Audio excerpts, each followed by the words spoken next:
Alléluia. Amen. Nous allons nous tourner vers les Saintes Écritures. En lisant dans le livre de Jacques, le chapitre 2, 18 à 20.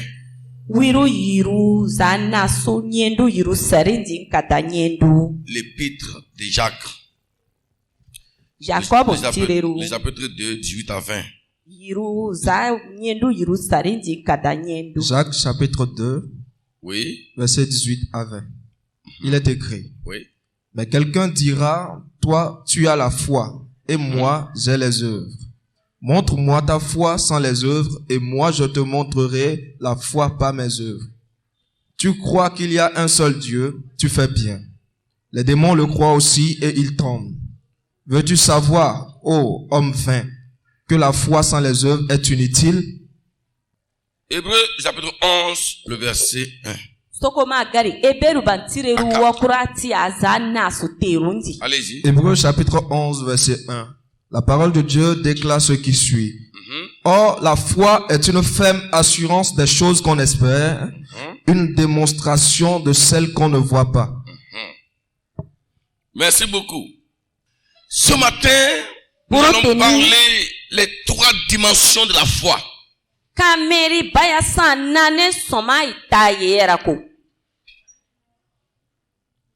3 dimensions de la foi.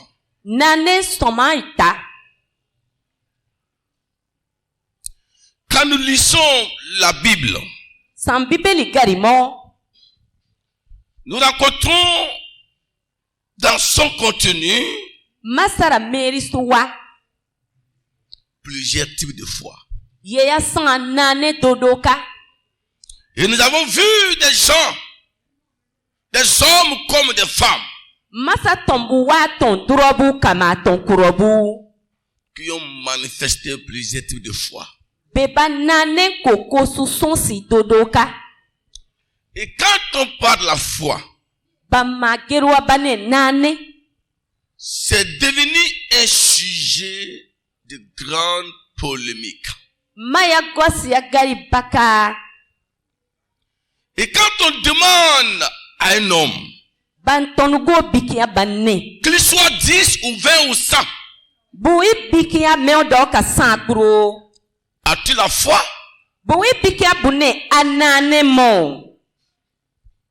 Il te dira oui, j'ai la foi.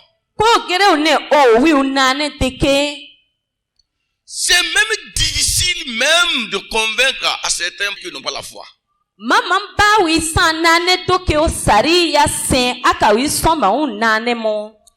Et le mot foi se retrouve dans toutes les religions.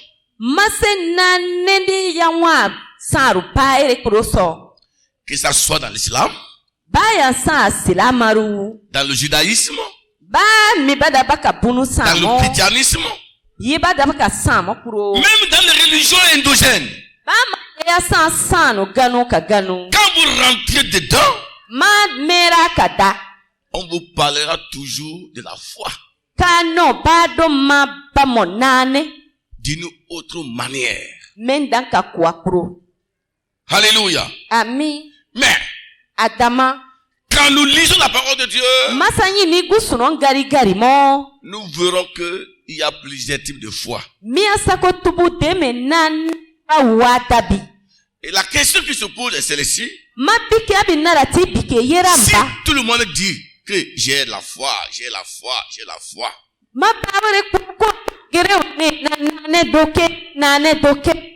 pourquoi nous ne voyons pas les fruits de leur foi?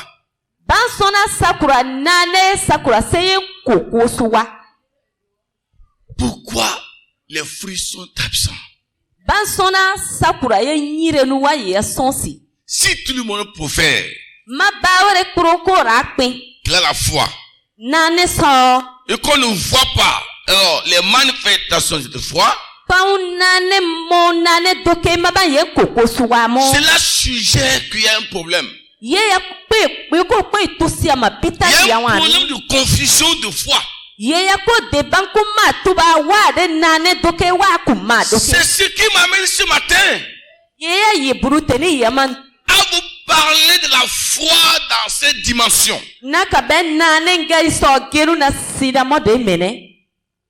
Et ce matin, nous allons parler 3 dimensions. Et la 3e dimension se fera pour moi le sujet le plus important. D'abord, c'est quoi la foi? C'est ce que le texte que vient de lire nous définir. Et quand on parle de quoi la foi, on tombe précipitamment sur la définition de l'épître aux Hébreux, qui dit la foi est une ferme assurance, démonstration des choses qu'on ne voit pas. C'est-à-dire, on cite en même temps. Mais quand vous lisez ces passages, vous allez voir que la foi dont l'épître aux Hébreux traite, ce n'est pas la foi de manière globale.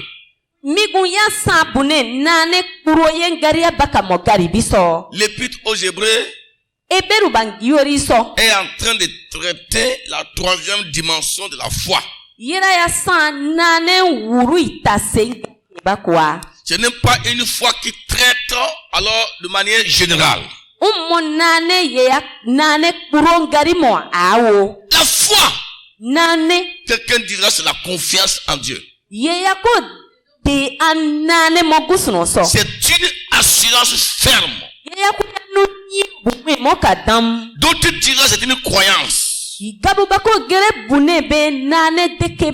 Les 3 dimensions de la foi nous permettra de comprendre en réalité ce qui c'est que la foi.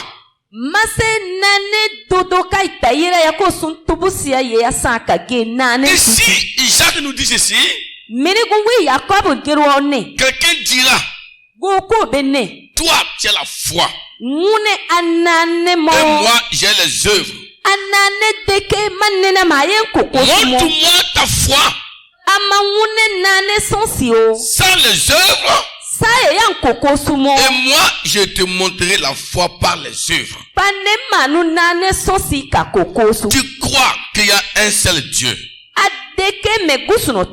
Tu fais bien. Les démons le croient aussi. Ils tremblent. Veux-tu savoir, ô homme vain, que la foi sans les œuvres est inutile? Alléluia. Voilà la foi, la première foi. Cette foi dont Jacques parle n'a rien à voir avec la foi des Hébreux, chapitre 11. Certains commentateurs, en lisant l'épître de Jacques au jeu de la foi, ont traité l'épître de Jacques comme une épître de faciate, une épître de parousie.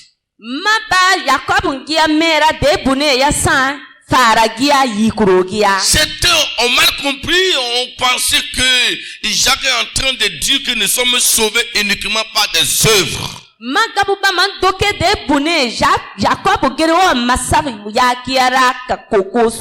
début de la réforme, Martin Luther avait mal compris Jacques. Traitant que Jacques pense que nous sommes sauvés par les œuvres. Croyant que Jacques est en train de contredire alors le message de l'apôtre Paul. Parce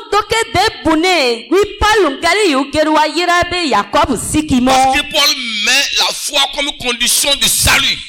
Quand nous lisons le contenu d'Isaac, Jacques ne contredit pas l'apôtre Paul. Il est en train d'inviter alors les chrétiens dispersés à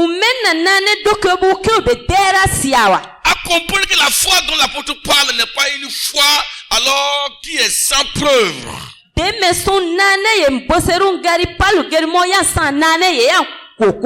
Mais c'est une foi qui doit être démontrée. Alors, d'où nous verrons en même temps la première dimension de la foi. C'est-à-dire les différents types de foi que les gens sont en train de confondre. La première foi, c'est la foi passive. Et c'est de ça qu'Isaac est en train de traiter dans son épître. Et dans son épître, Isaac est en train de combattre contre la foi passive.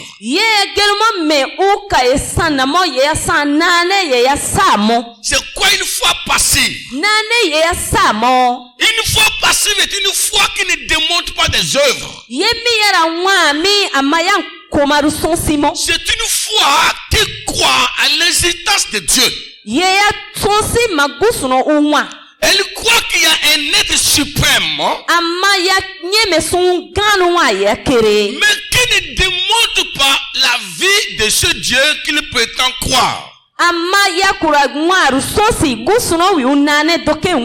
C'est une foi qui ne vit pas selon la parole de Dieu.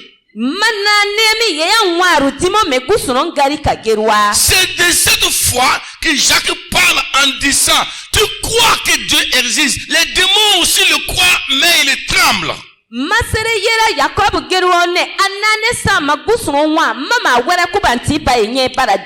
Alors Jacques parle de la foi passive. Comment on peut croire en tremblant? La foi passive ne t'amène pas à faire ce que Dieu veut que tu fasses. La foi passive ne t'amène pas à faire ce que le Seigneur te demande de faire. C'est une foi qui n'a pas pour objectif de ressembler à Dieu.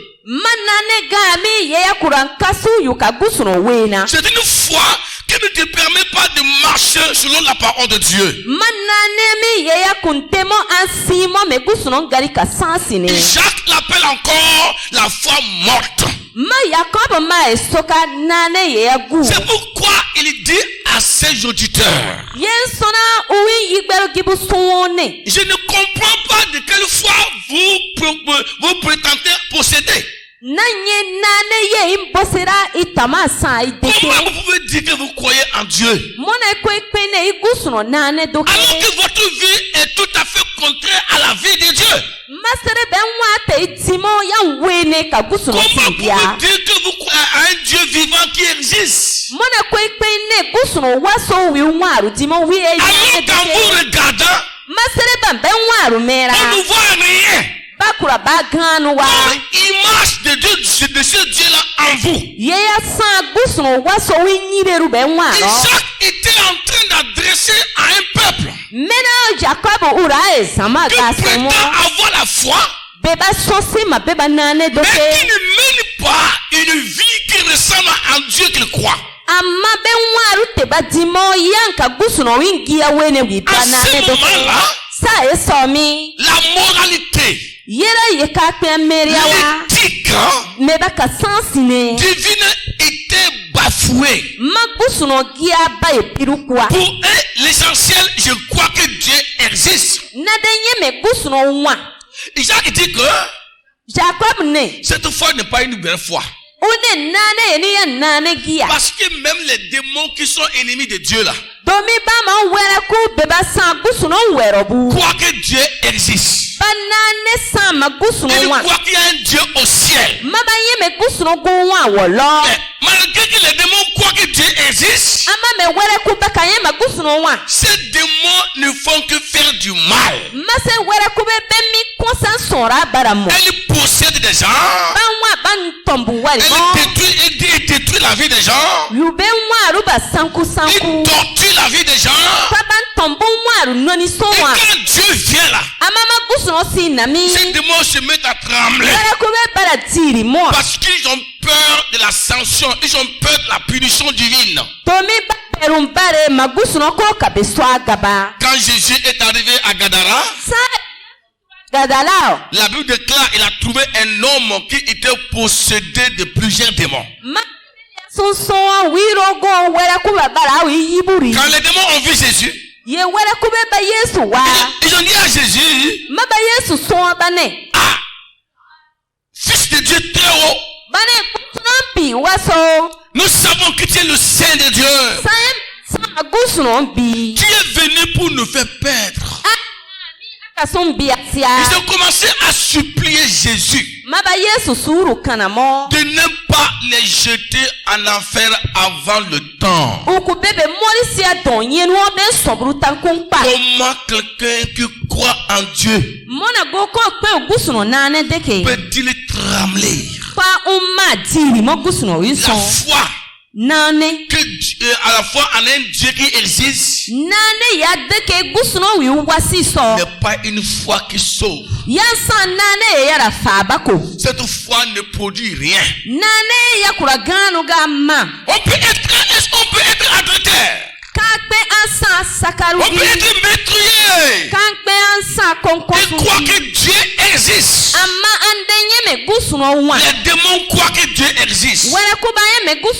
Les démons mentent. Mais pourtant ils croient qu'il y a un Dieu au ciel. Isaac veut amener ses contemporains à quitter cette foi-là et à posséder la foi authentique. Chers amis, à travers ces messages, je voudrais nous inviter tous, mes frères, à quitter la foi de la croyance, qui est une foi passive. Nous ne sommes pas sauvés à garder seulement une foi passive. La foi morte, c'est la foi passive. La foi passive, elle est déclarée morte parce qu'elle ne te permet pas de ressembler Dieu. Elle est déclarée morte parce qu'elle n'est pas accompagnée d'aucune œuvre. C'est par la bouche. C'est par la bouche seulement qu'elle se déclare. Voilà ce qui fait que notre vie est une vie sans fruit. La foi, ce n'est pas alors des déclarations verbales. Oui, j'ai la foi. Je crois que Jésus est le Fils de Dieu. Je crois que Jésus est sauveur. Je crois que Dieu existe. Même les démons savent que Jésus est sauveur. Même Satan croit que Jésus est sauveur. Même Satan croit que Jésus est le Fils de Dieu. Les démons savent que Jésus est le Fils de Dieu. Crois simplement que Jésus est le Fils de Dieu n'est pas encore alors la fin. Maintenant, tu crois que Jésus est le Fils de Dieu. Et après? Et après? C'est de cette foi-là les gens ont. C'est pourquoi dans les situations difficiles, vous les voyez pleurer. Parce que c'est une foi passive. Alléluia. Voilà le premier type de foi. L'enfant de Dieu doit quitter cette foi-là. Au niveau de cette foi-là, on ne peut pas ressembler Dieu. On croit que Dieu est saint. Mais soi-même on n'est pas saint. Au niveau de cette foi-là, on peut trouver plusieurs types de catégories. Donc, à ce niveau de foi-là, on peut trouver les méchants. On peut trouver les menteurs, les adultères. On peut trouver des gens inconscients. La haine, la jalousie, l'escroquerie, le vol, l'hypocrisie, la trahison, parce que il ne possède pas vraiment l'essence, c'est-à-dire la nature de Dieu. Cette foi-là n'a joué aucun rôle dans leur vie, dans le but de les transformer. La foi passive, elle ne vous transforme pas. Elle ne vous donne aucune vision pour l'œuvre du Seigneur. C'est pourquoi Isaac a dit ceci. Tu dis que tu as la foi. Mais cette foi n'a pas d'œuvre. Elle n'a pas de preuve. Mais moi je dis j'ai la foi. Voici les preuves de ma foi. J'ai la foi. Pour cela, je vis la sainteté. J'ai la foi. Pour cela, j'ai l'amour avec mon frère. J'ai la foi. Pour cela, je parle la vérité. J'ai la foi. Pour cela, j'aime mon Dieu. J'ai la foi.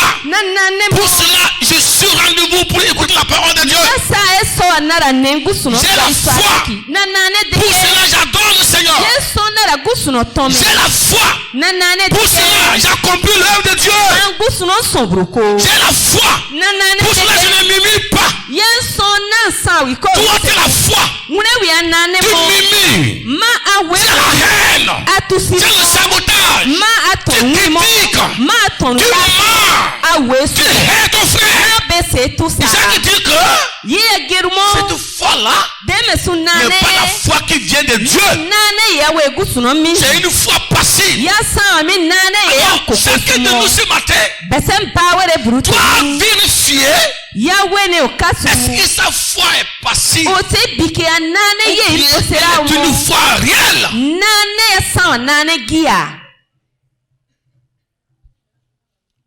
C'est ça que nous devons comprendre.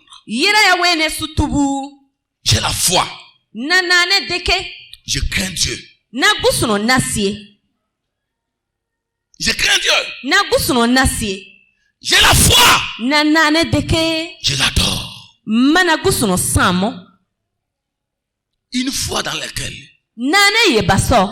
la vie n'est pas conforme à celle de Dieu. Elle est une foi passive. Et nos communautés chrétiennes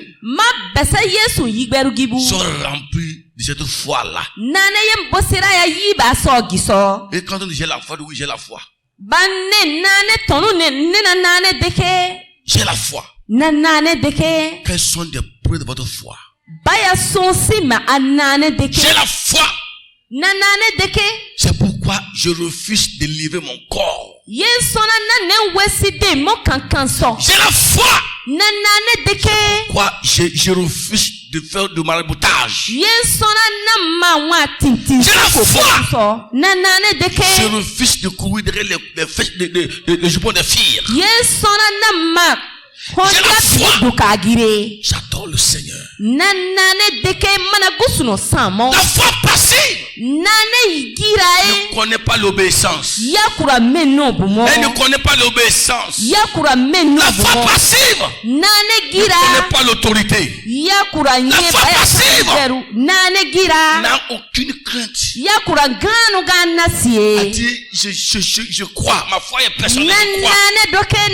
Mais je fais ce que je veux. La foi passive, c'est une foi dans laquelle vous faites ce que vous voulez. Vous faites ce que vous voulez. Personne ne peut te faire de reproches. Personne ne peut te conseiller. C'est une foi dans laquelle je suis égal à moi-même. Oui. Je suis égal à moi-même. Mais pourtant, j'ai la foi. Quel est Dieu qui te croit et qui te permet d'être égal à toi-même? Ça, c'est la foi des démons. sanga mi wera C'est kuba le diable nane. qui se croit égal à lui-même. Nane ye yenti pare. La fin de Dieu n'est pas égale à lui-même. Gusuno nane sa ye La yanti fin de pare. Dieu ressemble à son Père Dieu. Gusuno bi kuranti pare amoran La kawin fin baba de Dieu we. obéit Dieu. Ura gusuno meno we. La fin de Dieu marche dans les pas de Dieu. Gusuno bira simo gusuno yira La so. fin de Dieu ne fait pas de n'importe quoi. Ukura wa mo ye bayan wene. C'est pour cela que ce matin, Yensona bruteni. ne venez pas seulement remplir l'église. Akuna tona kakana diru S'asseoir yibiye. sur les bancs, Anwa son sans kitanu so. savoir de quel type de chrétien vous êtes. Pa ankunye nane deke wa yi asan. Ne venez pas t'asseoir à l'église Ana son sandiro. sans savoir pourquoi vous êtes là. Pa kunye ba sababu sona Comme l'a wani. dit ce matin l'école de dimanche. Deme son brute bulunke o ya son sonwa. Les suivistes. Beba tombu sui Les baka gens we. qui suivent seulement Beba sui tona. à cause des intérêts qu'on ne connaît pas d'où ils viennent. Yeson unye yo nagire son. La foi obéit. Nane yara meno La ewa. foi, la vraie foi respecte. Nane pa yo wiru pinya. Où est ta foi Ma yune nane yawa. pendant que tu es un menteur? Sa eso asa we ko. Où est ta foi Ma une nane yawa. pendant que tu fais les bagarres? Sa eso asa sanu. Où est la foi Ma une nane pendant yawa. que ta langue utilise pour détruire les vies? Ma une yara ya denimo ya katombu. Où est la foi Kumo ma nane yawa. pendant que tu Sa n'as eso aucune soumission? ansa wi meno bumo. La foi Nane passive, ye ya kun komarumo. elle ne démontre rien. Yan ganu ga sonsi. Elle ne démontre rien. Yan ganu Comme je sonsi l'ai mo. dit un jour ici, Deme son gason na gerwa. il y avait un croyant Nane doke go abewa. qui avait une foi passive. Maura nane mote tan komaru do sonsi. On lui a demandé, Bawi biki abane. dans l'église, tu fais quel travail? Kana diru so son tentera amo. Il dit, le brigand mourant à la croix n'avait rien fait, mais il est allé au ciel. Maune beno wi baka Yesu pare u la ganu kwe adama ogusu Le no pasteur lui sinabanwa. demande, tu paies la dîme? Mabane ara bonu wa kuru Le kosie. brigand mourant à la croix n'avait rien payé, mais il est allé au Une ciel. beno wi uguda bunana roka Yesu sanu bonu wa Donc, kuru tu l'as kosie fait. ma walwa. Le brigand mourant à la croix n'a pas donné offrande, mais il est allé au ciel. Mamba gasu karu ngwe kosiare ama ogusu no walwa. Viens-tu à l'heure au culte? Ara sa diru ne ye Le wakati brigand so. mourant à la croix ne venait pas à l'heure, mais il est allé au ciel. Une beno wi kurara mankana diru ne ama ogusu no walwa. Connais-tu le thème de l'école de dimanche de ce matin? Anye buruteni baba kuwa bulunke Le uso. brigand mourant à la croix n'avait donné aucun thème de l'école de dimanche d'aller au ciel. Une beno wi kulama bulunke uga kwe ude waluda. Tu fais quel travail alors dans l'église? Umena son tetera Le brigand mourant à la mosantiro. croix n'avait rien fait. Une wi ba wi beno wi ulaenga kwe. Donc on voit un chrétien qui croit Umena nane doke wi unane qu'il deke. est au ciel, Magusu no walu ya wa. mais qui pense que la foi là est une foi alors qui ne demande aucune œuvre. Ama umera menane yambe komarumo. Le pasteur le regarde. Makaro Il dit, imera. mais lui il était un brigand mourant. Maune wini usa swadio wi ugodo. Lui il était un brigand mourant. Wi ura san gbeno wi Toi, tu es un ugodo. brigand vivant. Umena wi san gbeno wi Voilà la uwasu. différence entre toi et lui maintenant. Yera ye ya munane wi ka wi. Il y a des gens comme ça dans l'église. Tomba wa de me Ils sandiro. croient que Dieu existe, c'est fini. Beba nane deke magusu no wa yakpa. La liberté n'a rien à voir avec la passivité. Si moru ya mosine kayi Il faut que asan vous kam. démontrez votre foi. Awen nane deke bwa esonsi o. C'est ce que le Seigneur nous demande ce matin. Yera enyi ni gusu no biki ya bruteni. Alléluia. Il Ami. faut croire. Ma nane deke. Nous devons quitter la foi passive.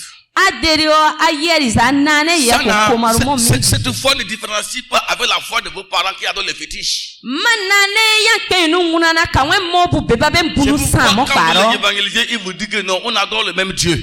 Menna ka gerumo amo we kasibu inguso Parce tu qu'ils sa ne mo. voient pas entre vous et eux la différence. Boko ba mera we ka ben ba so ganu sari ya ben munane. La foi, Nane la vraie foi. yesa nane gia. Alléluia. Ami. Alléluia. Ami. Qui est la foi?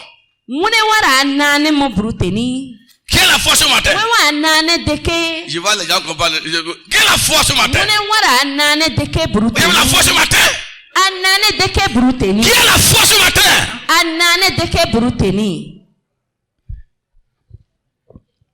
Combien ont suivi le corps dimanche ce matin? Combien ont suivi le corps dimanche? Voilà la foi. Voilà la foi. Alléluia. Voilà la foi. C'est des choses que on ne voit pas ça à la vie comme ça. Oui, c'est des choses qu'on voit à la vie comme ça. C'est pourquoi Paul dit attention, faites attention. Examinez votre foi. Est-ce qu'elle est fondée? Pour voir si elle n'est pas dans le faux. On peut être naïf de ça. On peut être naïf de ça, quoi. Amen. Donc, la foi, ce n'est pas des déclarations. Deuxième type de foi. La foi de l'assurance du salut. La foi de l'assurance du salut. Cette foi, elle est différente de la foi passive. Lisez Romains 10, 9 à 11. Romains 10, ce passage nous parlera de la foi de l'assurance du salut. Romains 10, 9 à 11. Romains 10, 9 à 11. Oui. La parole de Dieu déclare ce qui suit. Écoutez bien, suivez bien. Si tu confesses de ta bouche le Seigneur Jésus. Si tu confesses de ta bouche le Seigneur Jésus. Et si tu crois dans ton cœur que Dieu l'a ressuscité des morts. Et si tu crois dans ton cœur que Dieu l'a ressuscité des morts. Tu seras sauvé. Tu seras sauvé. Car c'est en croyant du cœur qu'on parvient à la justice. C'est en croyant du cœur qu'on parvient à la justice. Et c'est en confessant de la bouche qu'on parvient au salut. C'est en confessant de la bouche qu'on parvient au salut. Selon ce que dit l'Écriture. Voilà. Quiconque croit en lui ne sera point confus. Quiconque croit en lui ne sera point confus. Voilà. Ici. Alors Paul décrit la foi de l'assurance du salut. Cette foi-là est une foi alors que te donne la conviction que tu es enfant de Dieu. Voilà. C'est-à-dire, dans ton cœur là, tu es rassuré que tu es enfant de Dieu. Amen. Qui est rassuré que l'enfant de Dieu ce matin? Amen. Ça, c'est la foi de l'assurance du salut. Et cette foi qui te donne la conviction que tu es sauvé. Elle te donne la conviction et la ferme assurance que tu es enfant de Dieu. Sans cette foi, il nous sera difficile d'être enfant de Dieu. C'est cette foi, à travers cette foi, que nous recevons la vie nouvelle en Jésus-Christ. Au moyen de la grâce. C'est par cette foi que tu as accepté Jésus-Christ comme ton sauveur personnel. Cette foi fait de nous les membres du royaume de Dieu. Voilà. C'est la foi du salut, ça. Tu viens à l'église. Tu dois savoir pourquoi tu viens à l'église.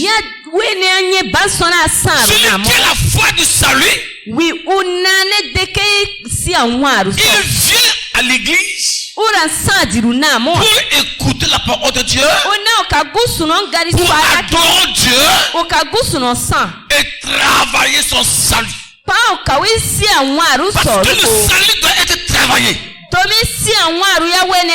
Il doit être travaillé. Et c'est en écoutant la parole de Dieu, en obéissant à la parole de Dieu, et amener une vie de sanctification, que le salut se travaille.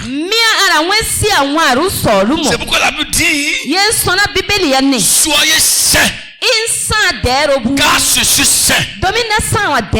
Un chrétien qui a la foi de la semaine du salut, il craint Dieu. Il craint Dieu. Il marche dans la paix avec le Seigneur. Il mène une vie de sanctification. Il a l'assurance que Jésus-Christ revient bientôt. C'est un chrétien qui croit vraiment à la vie au-delà, à la vie après la mort.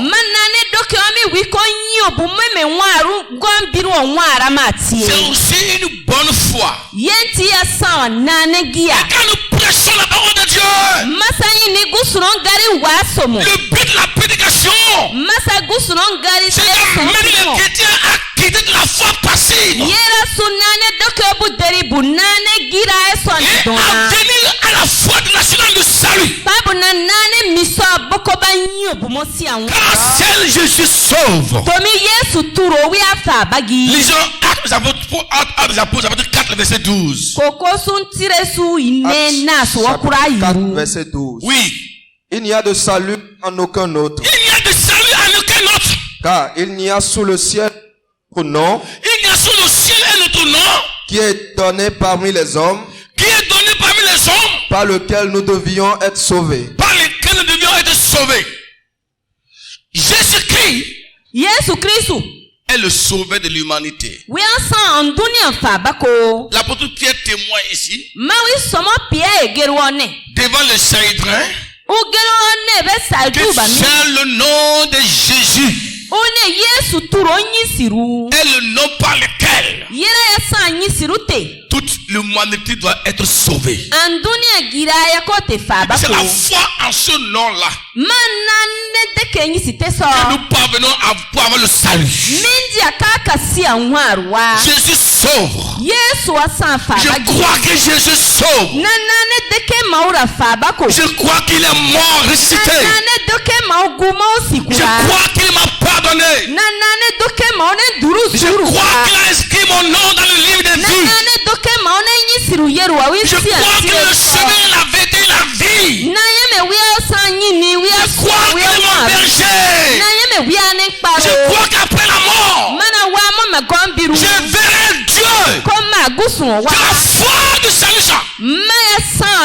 Et tout enfant de Dieu doit avoir une foi là. Si vous ne croyez pas que Jésus-Christ est le sauveur, si vous ne croyez pas que la vie est éternelle, si vous ne croyez pas que le salut est la vérité, vous n'avez pas l'assurance du salut. L'assurance du salut se repose sur la foi en Jésus. Et puis Paul va parler encore aux Romains en disant ici que Paul va dire aux Romains que ce n'est pas à nous de dire que nous sommes enfants de Dieu,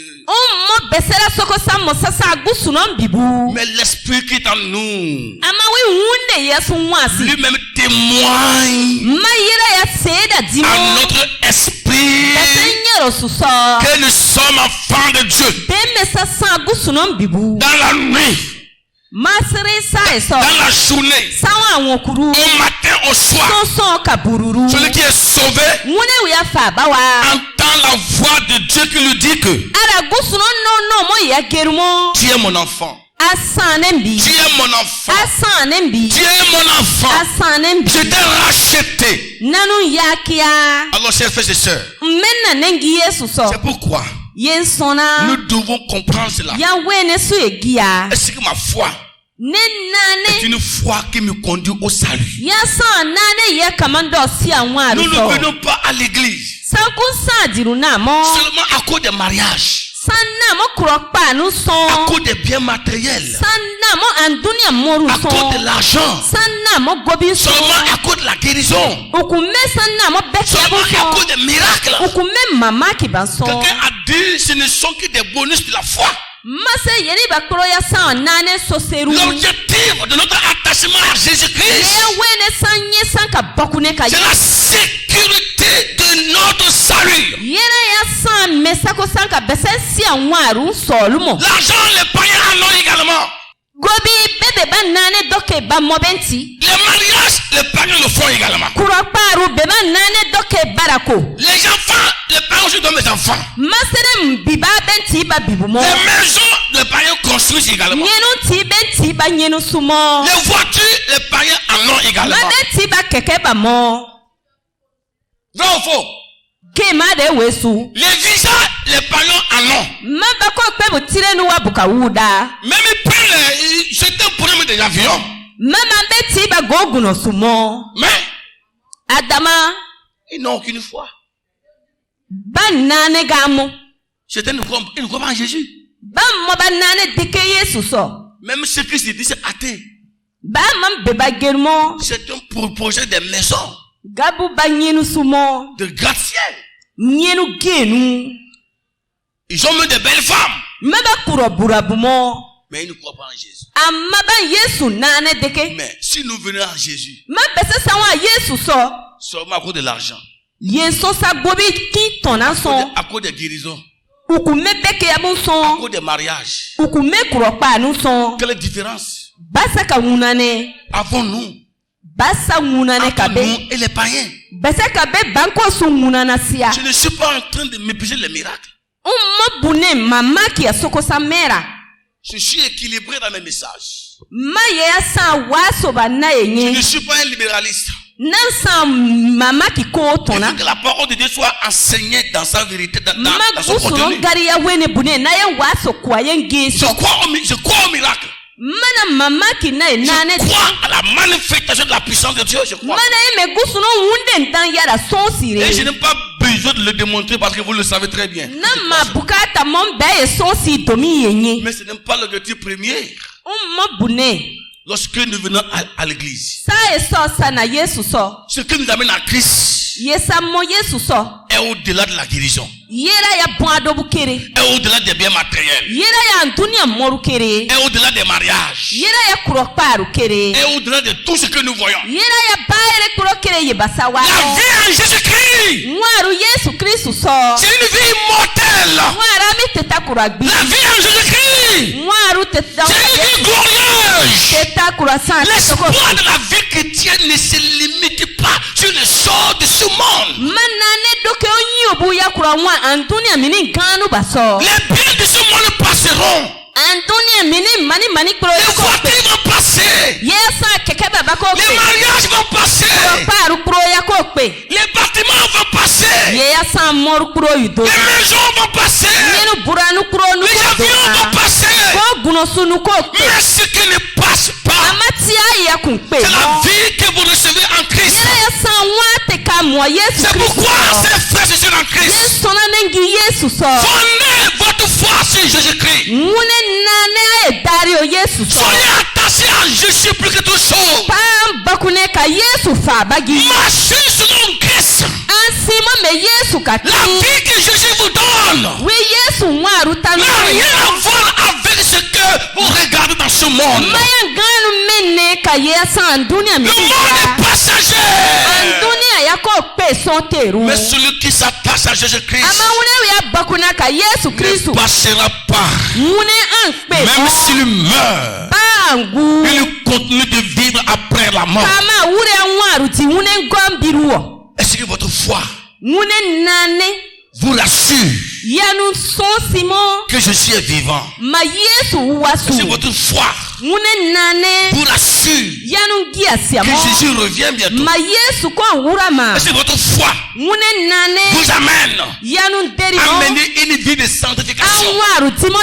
Est-ce que votre foi vous amène à craindre Dieu, à espérer dans l'avenir?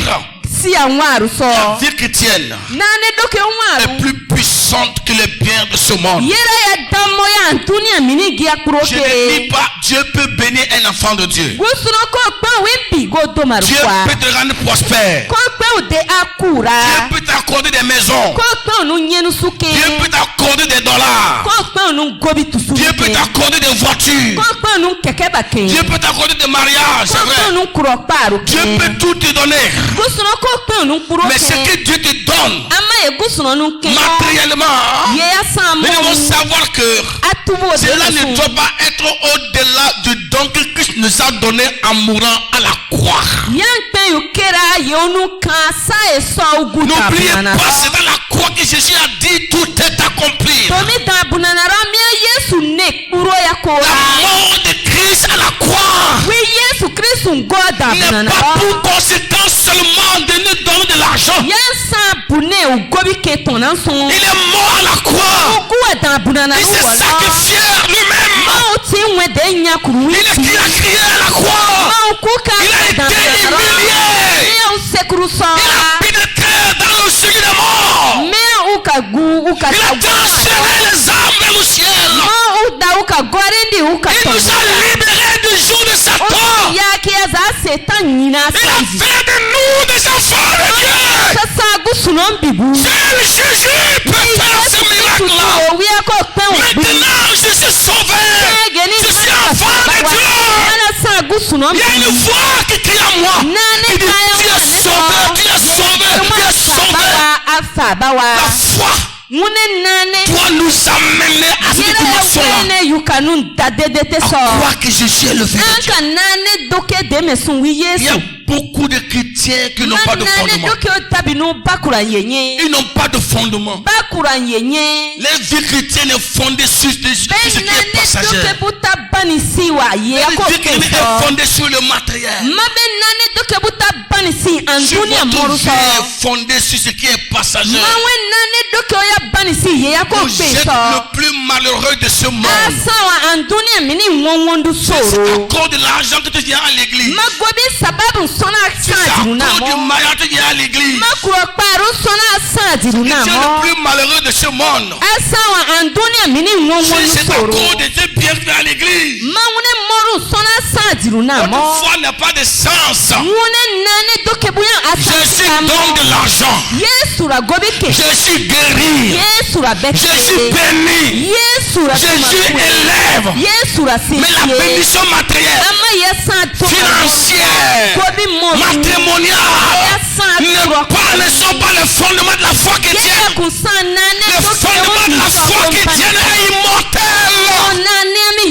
C'est pourquoi Jean va dire à sa femme, même si mon corps est détruit, si mon physique est détruit, si mes biens sont détruits, je n'ai pas fini.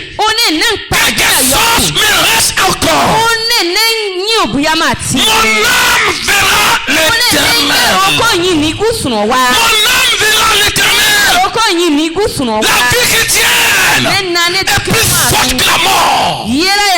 La vie chrétienne est plus forte que la mort. Elle est plus forte que la maladie. Quoi? Fondez votre foi sur Jésus-Christ. Fondez votre foi sur Jésus. C'est une bonne foi. C'est une bonne foi. Je ne suis pas un anti-miracle. J'ai vu Dieu opérer des miracles à travers mon ministère. J'ai vu Dieu guérir les malades. Je l'ai vu. Pendant mes sorties, j'ai vu les gens entendus à travers mes prédications.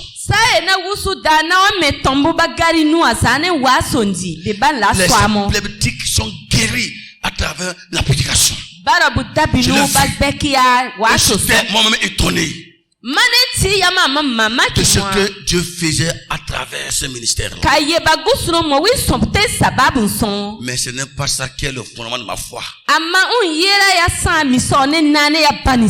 Que Dieu m'utilise ou pas, je suis enfant de Dieu. Si je prêche, que Dieu fasse son miracle ou pas, je suis enfant de Dieu. Je suis enfant de Dieu. Dans la douleur, je suis enfant de Dieu. Dans les combats, je suis enfant de Dieu. Dans le rejet, je suis enfant de Dieu. La vie chrétienne peut rencontrer des jours sombres. Elle peut rencontrer des jours sombres. Elle peut rencontrer des jours d'adversité. J'ai vu des chrétiens qui ont abandonné la foi. Je ne comprends plus ma vie. Mes choses n'évoluent pas. Je ne comprends plus ma vie. Mon argent est terminé. Je ne comprends plus la vie. Il parle comme c'était l'argent qui était le contrat de la foi en Christ. Faites attention à votre foi. Enfin, le dernier type de foi, la foi en tant que don de puissance. La foi en tant que don de puissance. Hébreu, on dit quoi? La foi est une ferme assurance des choses qu'on espère. Une démonstration de celles qu'on ne voit pas. Pour l'avoir possédé, les anciens ont obtenu un témoignage favorable. Il va dire, c'est pas la foi que nous reconnaissons que le monde a été formé par la parole de Dieu. En sorte que ce qu'on voit n'a pas été fait de choses visibles. Il va dire encore, c'est pas la foi qu'Abel offrit à Dieu un sacrifice plus excellent que celui de Caïn. Voilà la foi en tant que don de puissance. La foi en tant que don de puissance est une foi dans laquelle les œuvres sont démontrées. C'est une foi qui résiste à tout. C'est une foi sous laquelle tout genou fléchisse. La foi en tant que don de puissance n'a rien à voir avec la foi de l'assurance du salut. On peut être sauvé et ne pas avoir la foi en tant que don de puissance. Beaucoup de chrétiens confondent la foi de la conviction du salut avec la foi en tant que don de puissance.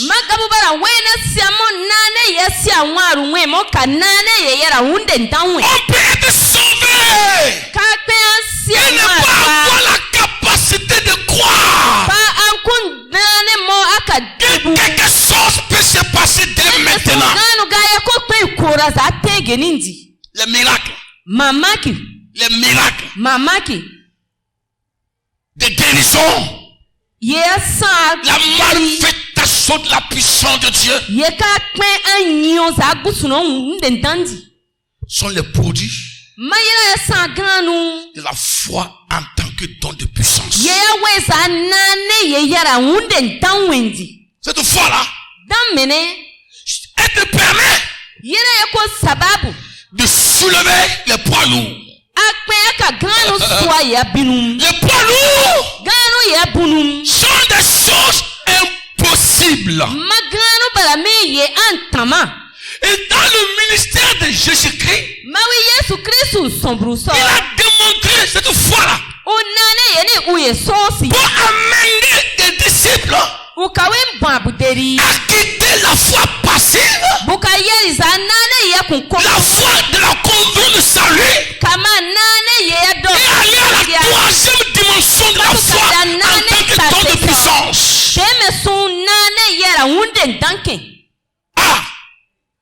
Matthieu 21, 18 à 22. Matthieu 21, 18 à 22. Matthieu chapitre 21. Écoutez ce témoignage vivant. Le matin, en retournant à la ville, il eut faim. Le matin, en retournant à la ville, il eut faim. C'est de Jésus qu'on parle. Voyant un figuier sur le chemin, il a vu un figuier sur le chemin. Il s'en approcha. Il s'en approcha.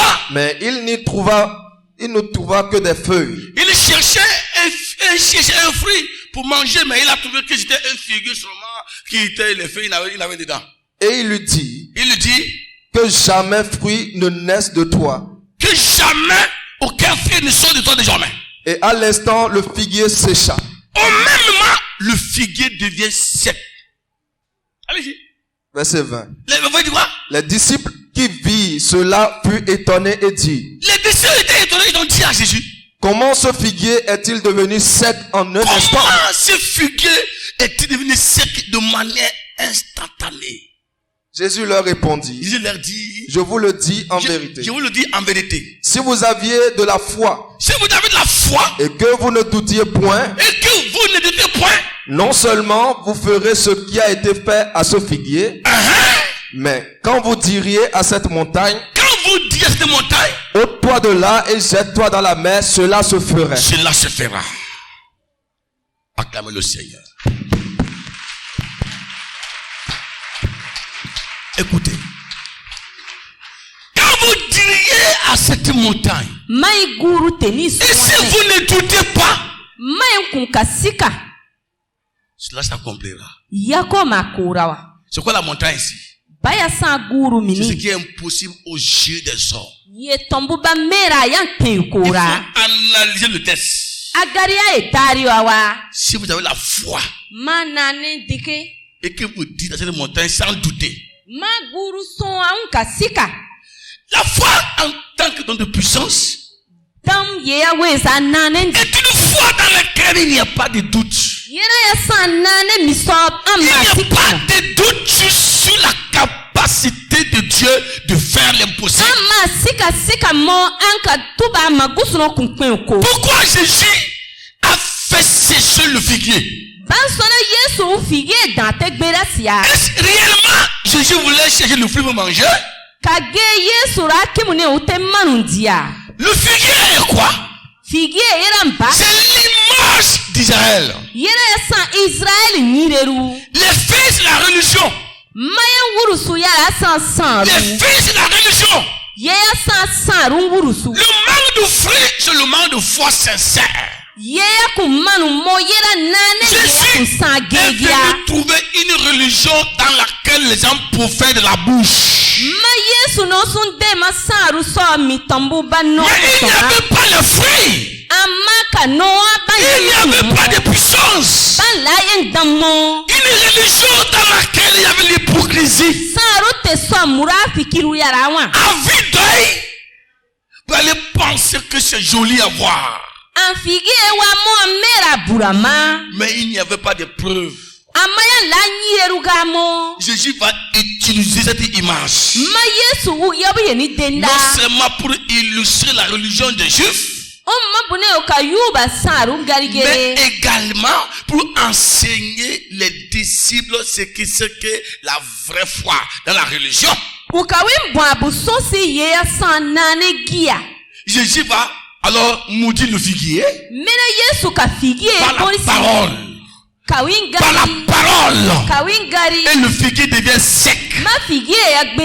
Les disciples sont étonnés. Et oui, je veux que vous soyez étonnés. Ce que je suis venu pour vous enseigner là. Je suis venu pour vous enseigner à ce que vous soyez des chrétiens qui démontrent la puissance de Dieu. La foi en tant que don de puissance.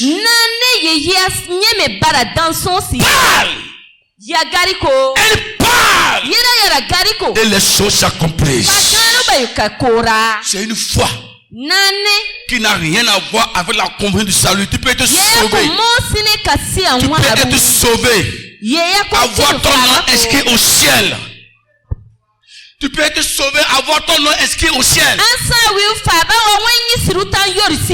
avoir les doutes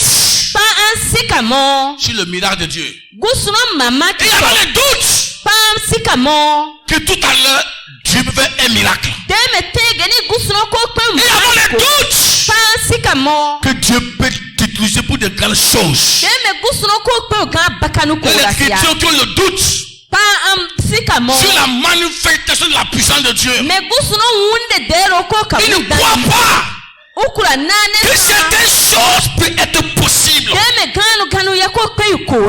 C'est pourquoi il dit tout est possible à celui qui croit. Le mot, l'expression tout est possible n'a rien à voir avec l'expression de la foi de salut. Ni de la foi passive. L'expression tout est possible décrit la foi en tant que don de puissance. Pierre, Jean vont dire au porté. Je n'ai ni or ni argent.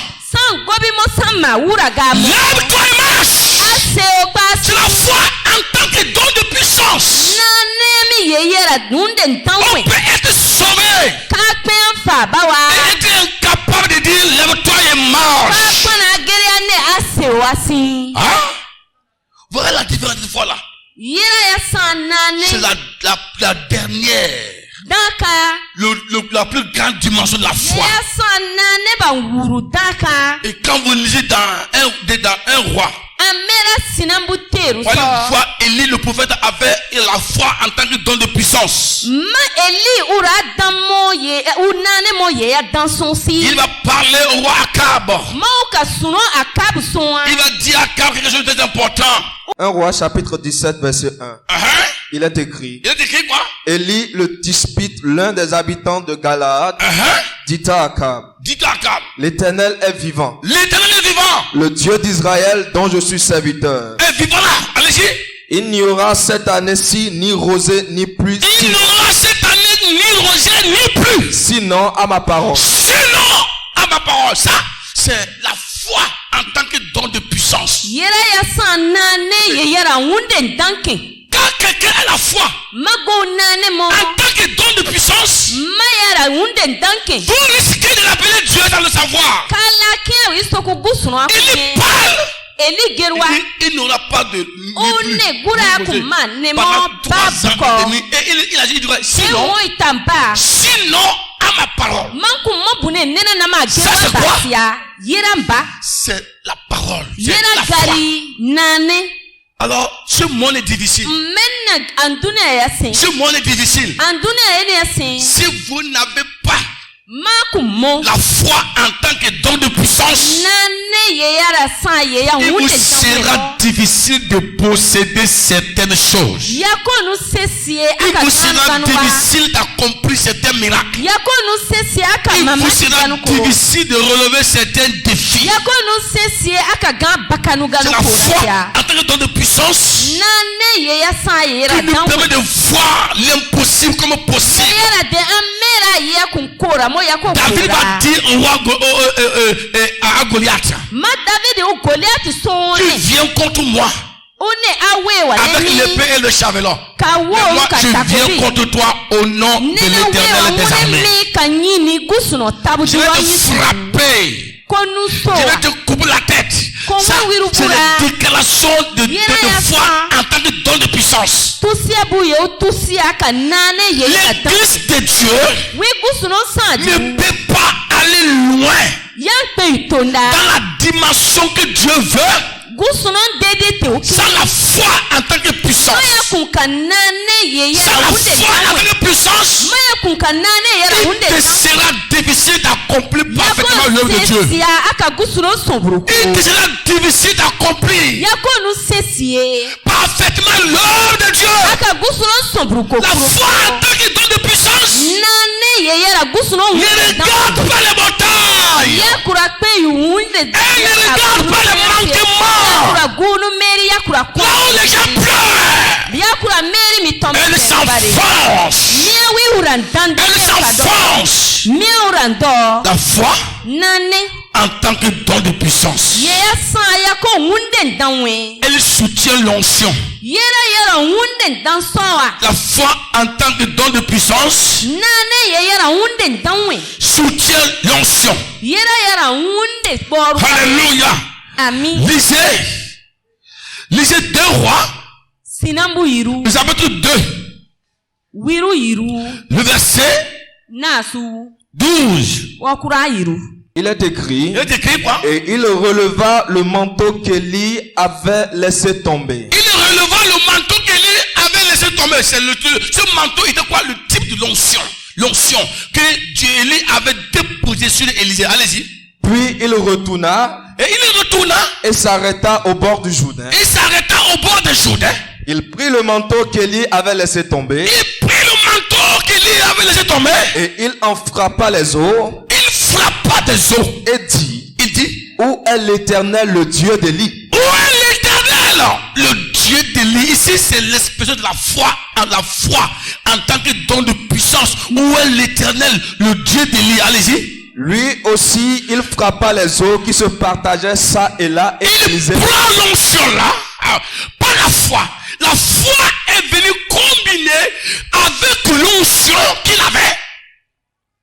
La foi était quoi? La foi ici dans ce passage, c'est où est l'Éternel, le Dieu d'Élie? Où est l'Éternel, le Dieu d'Élie? Lui aussi, il frappe pas les eaux. Ce n'est pas l'onction qui a frappé les eaux. Ce n'est pas l'onction qui a frappé les eaux. C'est pas la foi qu'il a frappé. C'est pas la foi. Il a utilisé l'onction là. La foi que lui aussi, en frappant les eaux, le Jourdain peut se diviser en 2. La foi que lui aussi, en frappant les eaux, il peut traverser comme son père Élie. C'est pourquoi il dit, où est le Dieu d'Élie? Par la foi. Par la foi. Il a pris le manteau. Il a pris le manteau. Parce que le Jourdain était débordé. Et le Jourdain, son débordement a suscité la foi en lui. La foi en tant que don de puissance là, c'est devant les grandes situations, elle s'amplifie. C'est devant les situations difficiles, elle s'amplifie. La situation de la vie ne diminue pas la foi en tant que don de puissance. Les problèmes de la vie ne diminuent pas la foi en tant que don de puissance. Les attaques de la vie ne diminuent pas la foi en tant que puissance. La foi en tant que don de puissance ne se plaint pas. Elle ne se plaint pas. Au contraire, elle aime les difficultés. Elle aime les défis. Elle aime ce qu'on appelle l'impossible. Et c'est pourquoi il a pris la main. Il a pris le manteau. Il a roulé le manteau. Où est le Dieu d'Élie? Où est le Dieu d'Élie? Lui aussi, Il frappe pas des os. Il frappe pas des os. Il avait dit. Le Jourdain, c'est disaster là. Frères et sœurs. La foi. En tant que don de puissance est très important. Cette foi-là, vous devez la voir dans votre vie. Cette foi-là, elle opère des miracles. Cette foi-là, elle travaille. Cette foi-là fait de grandes choses. Cette foi-là agit. On a dit, oh, ça là, oui. Ça là, ça dépasse notre entendement. Ce n'est plus à notre niveau. C'est grave pour c'est grave. C'est dangereux. C'est dangereux. Hey, c'est grave. Pourquoi Jésus a marché sur l'eau? Pourquoi Jésus a marché sur l'eau? Parce qu'il croyait qu'il n'allait pas se noyer. Il croyait qu'il n'allait pas se noyer.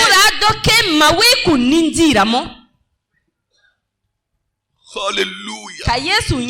L'apôtre Pierre arrive chez Tabitha. Où tout le cadavre était emballé. Ça, c'est pas la foi du salut. Hein? Il dit, Tabitha, lève-toi. Tabitha, lève-toi. Lève-toi. Elle se releva. Ça, c'est la foi en tant que puissance. L'apôtre Pierre est en train d'appliquer ce qu'il a vu Jésus faire. C'est devant lui que Jésus a maudit le figuier.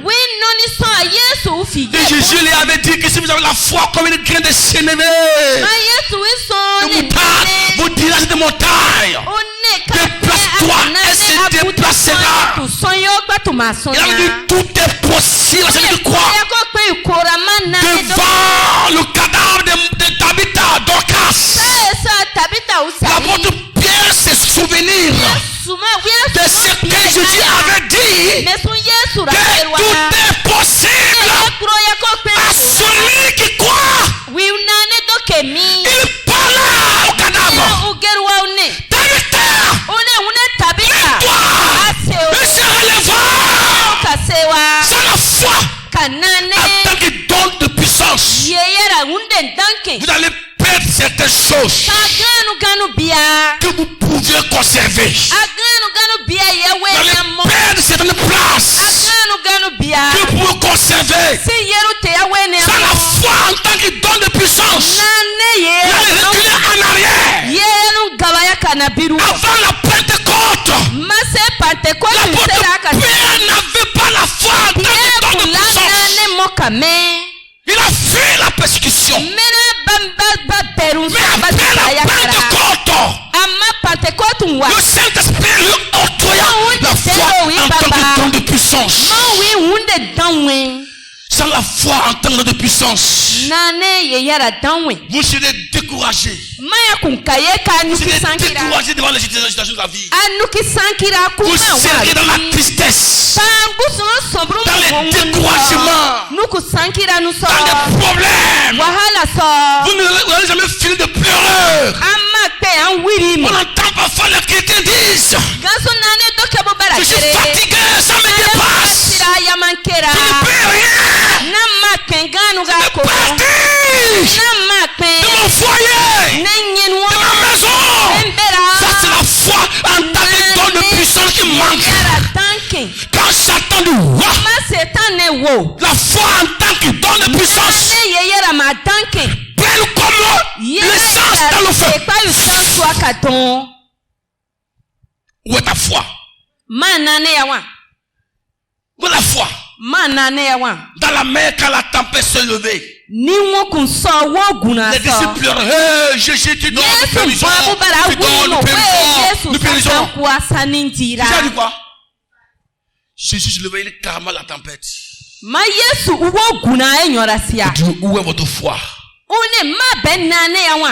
Il parle de quelle foi? Il ne parlait pas de la foi passive, la foi religieuse. Il ne parlait pas de la foi du salut. Il parlait de la foi en tant que don de puissance.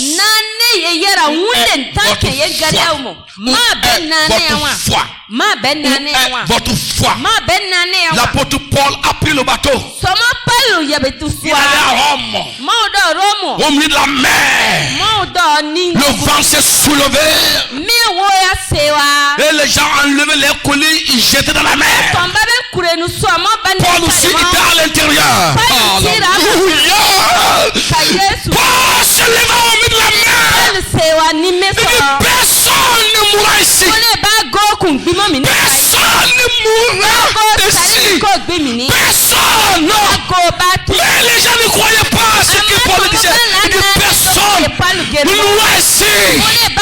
Quand le Seigneur m'en a révélé, le vent était si fort. Mais après que le bateau fut accosté,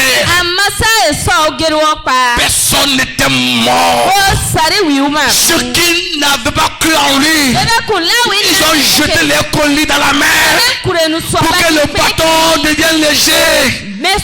Si ils avaient cru au message de l'apôtre Paul, ils n'allaient même pas faire les colis. Le bateau allait accoster et personne n'était mort, sauf les colis qui ont été jetés dans la mer à cause de manque de foi. La foi en tant que don de puissance est très important et très incontournable. Frères et sœurs, quel type de foi vous avez? Quel type de foi as-tu? La foi passive, la foi de la conviction du salut seulement, ou bien la foi en tant que don de puissance? Ce que Dieu veut ce matin, c'est de quitter la foi passive, traverser la foi du salut et arriver au sommet de la foi en tant que puissance. Cette foi en tant que de puissance, elle a pour des sources. Jésus de Nazareth. Jésus de Nazareth. Jésus de Nazareth. Jésus de Nazareth. Jésus l'agneau de Dieu. Jésus de Nazareth. Et la source de la vraie foi, c'est lui qui donne la foi. Crois-tu en Jésus-Christ? Tu crois en Jésus-Christ? Pas baptême mortail. Pas baptême mortail. Crois-tu en Jésus-Christ? Pas dit je crois. C'est pourquoi je parle. Je crois. C'est pourquoi je parle. Je ne parle pas si je ne crois pas. Je parle parce que je crois. Je crois qu'il y aura un miracle. C'est pourquoi je parle. Je crois qu'il y aura la victoire. C'est pourquoi je combats. Je crois que Dieu va me répondre. C'est pourquoi je prie. Je crois que Dieu est béni. C'est pourquoi je dors. Et les chrétiens qui dorment, mais ils ne croient pas que Dieu est béni. Parce que pour eux, l'offrande est un don religieux. Crois-tu? Crois-tu? Je crois. C'est pourquoi je prêche. Je crois. C'est pourquoi je prêche. Je crois. Je crois au miracle. C'est pourquoi je prie. Je crois. C'est pourquoi je le sais, Dieu. Je crois. Oui, je crois. Je crois. Je crois. Je crois. C'est pourquoi je sais Dieu avec détermination. Je crois. C'est pourquoi je donne à Dieu. Je crois. C'est pourquoi je paye ma dîme. Je crois. C'est pourquoi j'adore le Seigneur. Où sont les œuvres de ta foi? sont les œufs de ta foi? Où sont les œufs de ta foi? Quelle foi as-tu? Je crois. Tu m'as dit quoi? Je crois. C'est pourquoi j'ai crié. Jésus, fils de David, aie pitié de moi. Tais-toi, tais-toi, tais-toi, tais-toi. Mais où est ta foi? Où est ta foi? Tu as cru. Tu es baptisé d'eau. Mais où est les œufs de ta foi?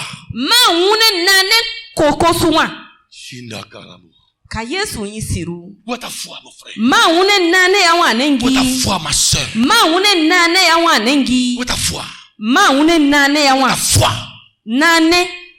Si tu dois avoir la foi, tu dois avoir la parole de Dieu. La foi vient de ce qu'on entend. Ce qu'on entend, c'est la parole de Dieu. Les témoignages de nos aînés dans la Bible, leur histoire constitue le socle de la foi chrétienne. Je dis sois guéri. Parce que dans la parole de Dieu, c'est écrit. Si tu crois, tu verras la gloire de Dieu. Si tu crois, tu verras la gloire de Dieu. Bartimée dit, je veux voir. Jésus dit, si tu crois, vois. Et il a vu. Il a vu. Si tu crois, jette ton bateau. Si tu crois, jette tes béquilles. Si tu crois, lève-toi et marche. Lève-toi et marche si tu crois. Pierre dit à Oba Oboate, moi je crois. Si tu crois, tends-moi la main. Lève-toi et marche. Il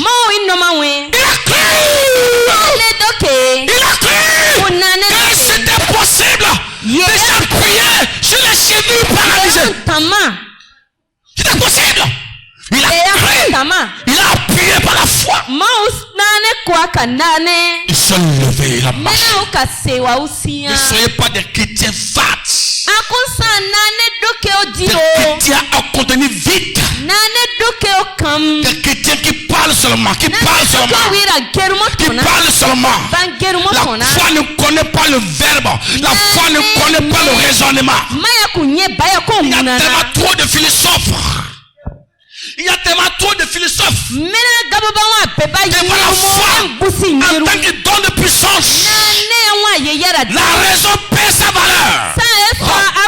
La raison perd sa valeur. Il n'y a pas de raisonnement. Il n'y a pas de calcul devant la foi en tant que don de puissance. La maladie là, c'est compliqué. C'est compliqué. Oui, c'est comme ça. Vous savez, vous ne connaissez pas mes problèmes. Si tu connaissais que j'avais un grand problème, tu n'allais pas parler comme ça. Ce que je vis là, c'est très dangereux. Je peux mourir, hein? Je peux mourir. Le docteur, il a dit que c'est grave, c'est grave. Raisonnement.